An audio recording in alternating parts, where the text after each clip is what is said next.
Hey guys, my name is Jess and it is Friday. Here's the biggest things that happened in gaming this week, apart from No Man's Sky warping into your life. Tequila Works, the studio that made Deadlight, has been working on the Ico-esque Rime for a good 3 years now, and we've finally got some new info. Rime is described as a single-player puzzle adventure game. Slated for a 2017 release, the alleged PS4 exclusive may not actually end up coming exclusively to the Sony platform after all. This week, Greybox and 6foot announced they would be helping Tequila Works publish Rime next year. These guys recently published the RTS Grey Goo. Earlier this year, Tequila Works reacquired the rights to the game and parted ways with Sony, their publishing partner at the time. This week's press release indicated that gameplay and platform availability details will be shared early next year. Pokemon Go, oh yes, people are still playing that game, got an update this week, and here's what's changed.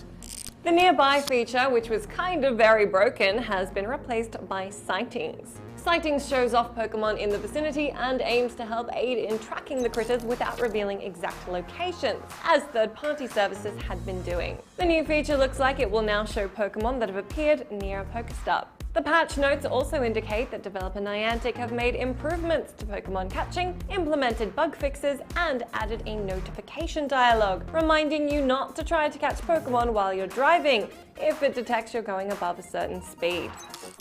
Next up, a newly published Nintendo patent could be strongly hinting at what we can expect from the NX. Last month, a report suggested that the upcoming NX system would feature detachable controllers. And if this new patent is anything to go by, that could well be the case. NeoGAF uncovered the patent, which describes an accessory that can be attached to the outside of a so-called information processing device. The accompanying illustrations look an awful lot like a sort of controller that can be attached to the main device, but I'll let you be the judge of that one. The patent also mentions an infrared camera for the handheld device, which can determine what inputs on the accessory are being utilized. The NX is due out in March of next year. Nintendo isn't the only major publisher with a console on the way though, as it seems Sony have been getting pretty busy on the Neo front.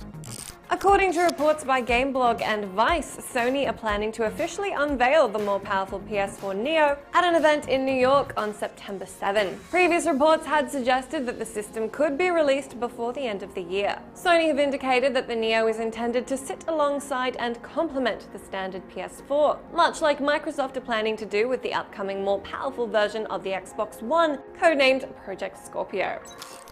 Finally, there's been some confusion in No Man's Sky as two players meet up but can't actually see each other.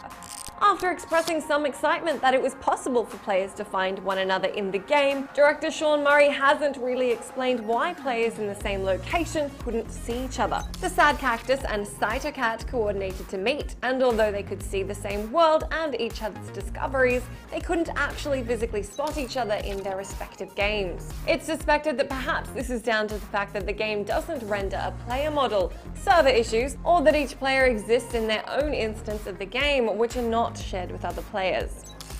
This week on site, we let you know how to get your hands on an Atlas Pass in No Man's Sky, talk about whether Titanfall 2 benefits from single player, and we eat Pokemon-themed donuts, because why the hell not? That is everything I have for you this week. Be sure to have yourselves a lovely weekend, and the Americans will be taking care of you next week, so I'll see you after that.